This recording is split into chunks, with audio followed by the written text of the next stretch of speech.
Now, one of the training principles here at the Roofing Portal is to be results oriented. Now, what the hell does it mean? And what is the opposite of being results oriented?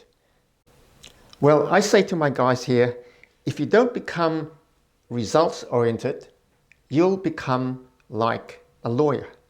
And then eventually you become a politician. And you know what lawyers and politicians do? They make rules for the rest of us to follow. And that's the opposite of being outcome oriented and being process oriented. And that is concentrating in the process, making the rules, being very prescriptive. And it's simple here in the Roofing Portal. We are here to stop leaks. And that's our lighthouse. That's our guiding outcome. And we have the various processes in-house to allow us to stop the leak.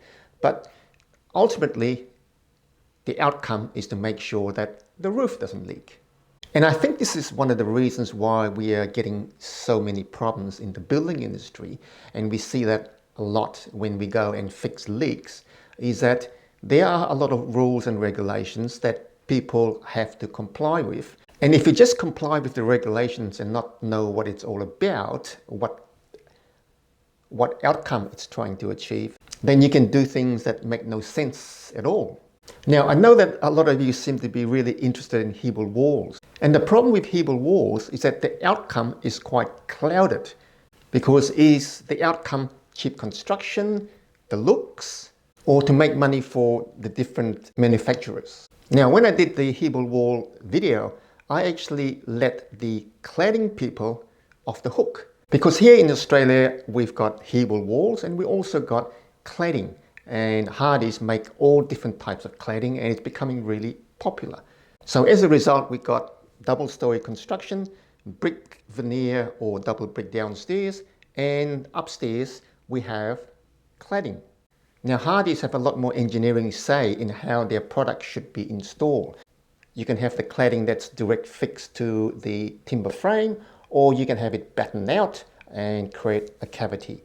And that gives builders an option of a really cheap construction, which is a direct fix, or they spend a bit more, they put battens in and do a cavity fix, which is better in terms of ventilation and waterproofing. But as you saw in the Hebel video, the problem arises where you have a setback. So the other day we get a request from a real estate agent, and they went, can you organize a quote for this list of items? Very prescriptive, right? And as soon as we see something like this, the alarm bells ring. Because a real estate agent shouldn't be prescribing things because they don't know anything about roofs. But this originated from an insurance company. So they've prescribed these lists of items that's got to be done. There's nothing in there that says there's a leak and you should fix the leak, because that's the outcome. They've given us a process and not a required outcome. Now, I've said a few things about insurance assessments and the quality of the roof reports that's contained in a lot of insurance assessments on another video. So I'm not going to harp about it here. But when we arrived on site, the first thing we ask is the roof leaking? And the occupant said, yeah, it's leaking in the garage. They've got a patch over where it's been leaking. It's coming out through a light fitting. And they say every time it rains heavy, there's a bit of wind, they get water coming down and they can collect a fair amount of water. So now we know that really we're here to fix a leak, not to do the items as prescribed. So we get up on the roof and we assess the situation, right? And so the first thing we do is go through the prescriptive list. And it says you shall repoint the ridge capping, you shall put weep holes in, and you shall do repairs to the flashing. And we think, well, a few good points, right? But if you go deeper, you see that with this particular flat profile tile, in theory, you don't really need weep holes. If you're going to put weep holes in, then it's not going to really do anything, because the leak is certainly not caused by a lack of weep holes, nor is it caused by any pointing issue on any of the ridge capping. And now we can see there's a lot of repair work's been done, additional flashing's been put in. We look at the existing flashing that's come off the wall, and we know that this particular flashing is certainly not suitable for this application.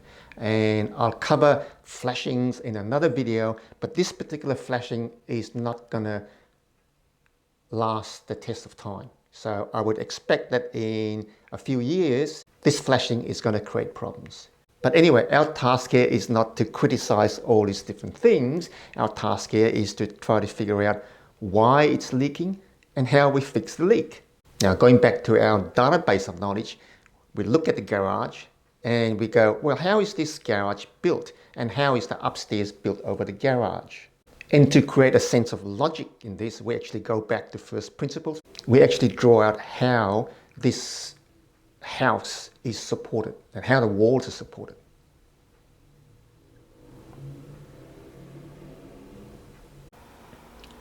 So the garage is built with front wall. There's a wall along the side and a wall along the back and a wall along the side, and that forms a square. So the garage is open plan. It's got no walls because you obviously need the car to go in the garage, right? But when we look at it, we can see that the upstairs wall goes along there, then it kicks back, and then it forms, then it follows the line of the garage wall. So that's what the upstairs wall looks like. So we can see straight away that there is a section of wall that is hung. In other words, this upstairs wall has got no wall downstairs.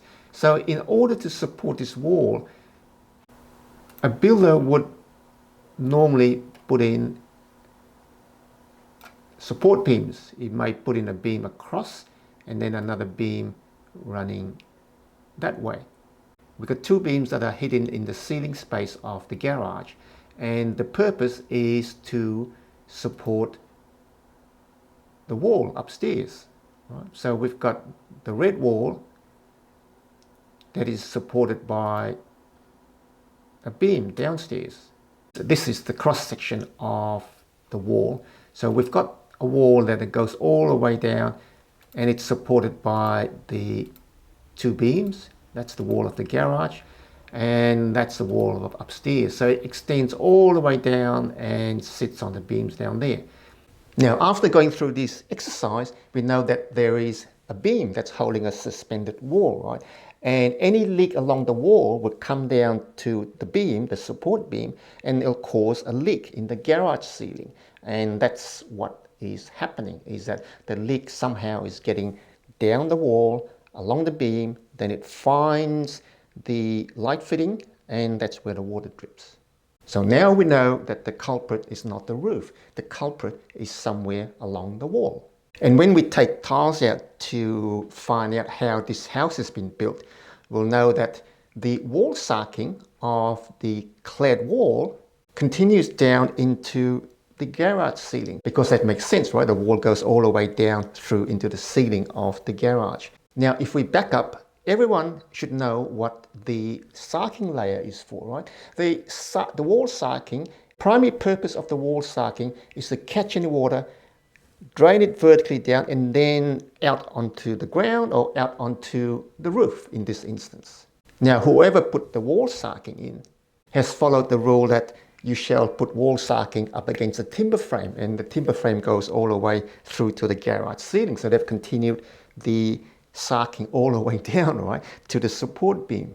Now, that's totally wrong, right? What should have happened is that the wall sarking should have been cut off just above the roof level, and then the flashing put in behind the sarking, and any water that hits the sarking will run down the sarking, be caught by the roof flashing, and then it'll come out onto the roof and drain to the gutter. That's the purpose of the sarking along the wall. And whoever put the wall sarking in lost sight of the outcome and just went through the rules, the process, put the sarking through. So now we know we've got a problem, right? So anywhere along this clad wall, the external wall, if water goes in past the cladding, will run all the way down to the ceiling of the garage below. So now we've got to look at obvious entry points like the window, whether the window is leaking and water's coming through. We had a good look. The sarking looked fairly dry, so I think the window wasn't leaking, so we had to keep looking further. And then we found what the problem was. And once we've seen what the problem is, we know how to fix it. And then we can stop the leak for good, because it looks like this roof has been leaking for a while and no one knows how to fix it. But there's one complication, right? And this complication is to do with the process, because the insurance company has asked that a certain list of items be performed. And what will happen is that if we were going to go and do the repair when we actually stop it leaking, it's got nothing to do with the prescribed list of items. But if we don't do the prescribed list of items, the insurance company will come back and say, look, we told you that you've got to do this, and if you don't do this, then you haven't complied, so therefore we're not going to cover you. Really weird, right? So it's really process, it's really prescriptive. And they say you got to do this list of items, otherwise you haven't done anything, and therefore you are not compliant. We at the Roofing Portal here know what to do. We got to stop the leak, because that is the outcome that we have to achieve. And I'm sure that's the outcome that the owner wants to achieve, but it's not the outcome that the prescriptive agencies would like.